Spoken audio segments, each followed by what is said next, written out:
ప్రశాంత్ కిషోర్కి కష్టకాలం వస్తుంది. ఆయన పాపం ఆవేదన చెందుతున్నారు. ఆ మధ్యన ఆంధ్రప్రదేశ్లో జగన్ ప్రభుత్వం కూలిపోతుంది, నెక్స్ట్ దారుణంగా ఓడిపోతాడు అన్నటువంటి స్టేట్మెంట్ ఇండియన్ ఎక్స్ప్రెస్ కాంక్లేవ్లో ఇస్తే దానికి వైసీపీ వాళ్ళు ట్రోల్ చేశారు. ఒకప్పుడు ఆయన సూపర్ హీరో అని చెప్పినటువంటి వాళ్ళే ట్రోల్ చేశారు. మొన్న ఈ మధ్యన చంద్రబాబు దగ్గరకు వచ్చినప్పుడు తిట్టినోళ్ళు, ఆ తర్వాత బాబుకి నేనేం పని చెయ్యను అని చెప్పినప్పుడు పొగిడేశారు. ఇప్పుడు మళ్ళీ జగన్ పరిస్థితి ఎట్లా అయిపోతుంది అనగానే తిట్టిపోశారు. సరే, అదొక విచిత్రం.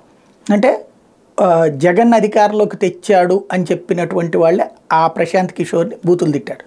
అలాగే పశ్చిమ బెంగాల్లో మొన్నటిసారి బీజేపీ గ్యారంటీ అనుకున్నటువంటి దశ నుండి మళ్ళీ తృణమూల్ కాంగ్రెస్ తీసుకురావడానికి పీకే ప్లాన్స్ కీలకం.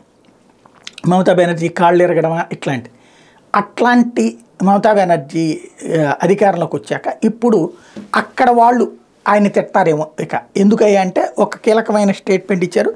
ఈ దఫా బెంగాల్లో బీజేపీ భారీగా సింగిల్ లార్జెస్ట్ పార్టీగా బెంగాల్లో ఎమర్జ్ కాబోతోంది.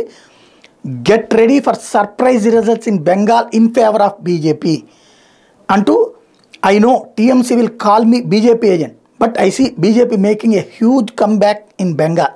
BJP will perform better than TMC in all likelihood అంటూ చెప్పుకొచ్చారు.